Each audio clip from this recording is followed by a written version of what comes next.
Hello, ladies and gentlemen. Welcome back to another episode here on European Confessions. The following story that you're going to be listening to, it comes from a translation of a message that I received. The translation of that message, it reads like this.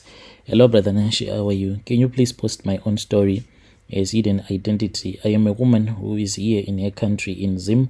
My name is Mavis, not a real name. So I have been taking care of my late sister's daughter, whom I'll call Tari, since her mother passed away. So when her mother passed away in the year 2015, like she was still very young at that time, but she was still the same.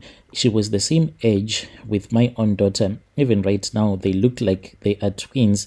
So at that time, her mom, she had fallen so sick, and then we had to take her to the village, and she was staying with my mom. When I went to visit her, that was when she asked everyone to leave her so that she can have a moment with me. So me and my little sister, we spoke, and then she asked me if I would be able to take care of her daughter. I promised my sister that I was going to raise her daughter as my own, making sure that she was never going to lack anything. During that time, like, she was someone that was not even serious with life, so I did not even care about her. I was going to take care of her because my child, my daughter, she was considered to be someone that was quite intelligent at school, so I did not have any problem with raising my little sister's daughter. It was only when she was in secondary school that was when she started reading her books and she became so intelligent.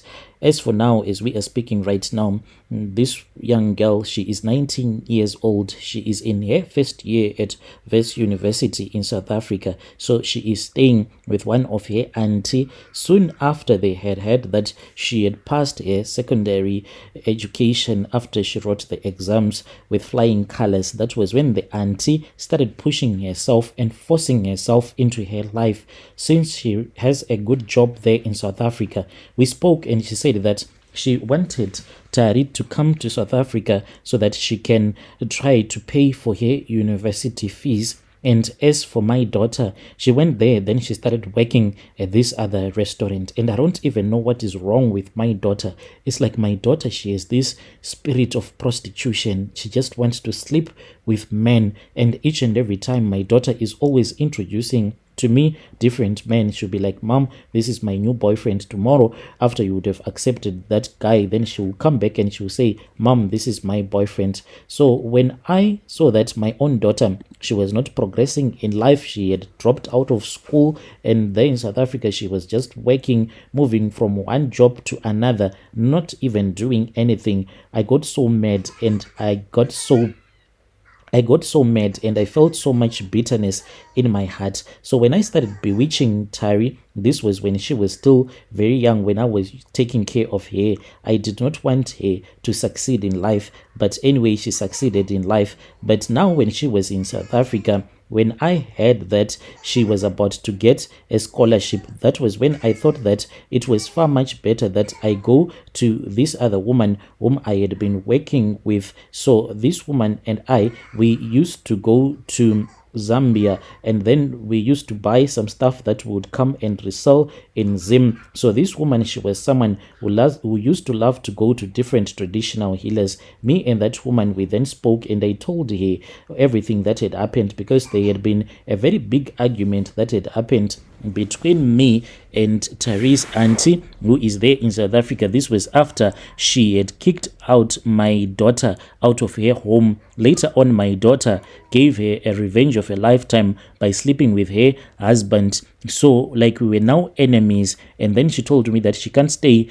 with my daughter anymore because my daughter is very stubborn. So my daughter was kicked out. And then I spoke with Tari and I said, I want you to go and stay with your cousin sister, my daughter. But she totally refused, and she said that no, she wanted to continue with her education because I wanted her to drop out of university because I was no longer being friends with her auntie. And then we spoke for a very long time until she insulted me and I insulted her black, until she insulted me and I insulted her back, and then she blocked me on WhatsApp. So when I saw that she had blocked me on WhatsApp, I then felt like she was now favoring her father's relatives. Yet, when she was still a young child, her father did not even like her because my little sister, she was someone who was very promiscuous, always going around sleeping with different men. So the father said that she was not his daughter. And the reason as to why I was unable even to buy a residential stand in Harare, it was because I was trying to take care of my family and to take care of my little sister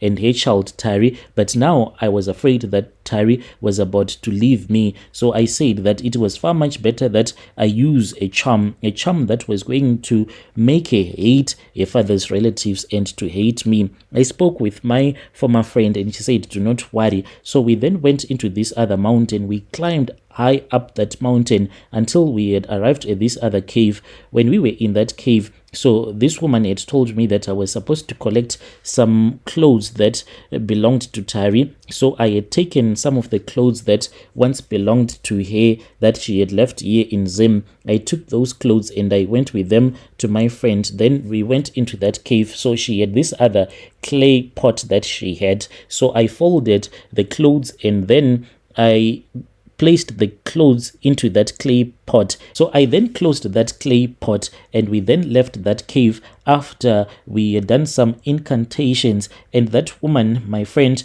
told me that as long as this clay pot will be inside that cave, I will be able to control her life as if I have the remote control to her life. And she told me that when this clay pot will explode, she said that one day this clay pot is going to explode, and once it has exploded, she will start to hate her relatives. So I have been praying that I do not want this clay pot to explode as for now that we left in that cave. I want it to explode a few months after she had graduated and has gotten a job. That is when I want these charms to start working, because now if she comes back to me, like now we are no longer talking to each other. If she comes back to me, I want to use her. I want her to give me each and every month a salary. She must send the salary to me so that I can buy a residential stand for myself, so that my daughter, who's not doing anything there in South Africa, if it happens that I die, at least I will know that I would have built a home for my daughter and she will be able to raise her kids in peace. So, Brother Nashi, this is my own confession, and I know that there are people that are going to judge me, but those people that are going to judge me, they need to ask themselves this question. You raise a child all this while from the moment that the child is born. I went and I bought the preparation in Zambia at that time when I used to work with my friends, because the father had refused to buy baby preparation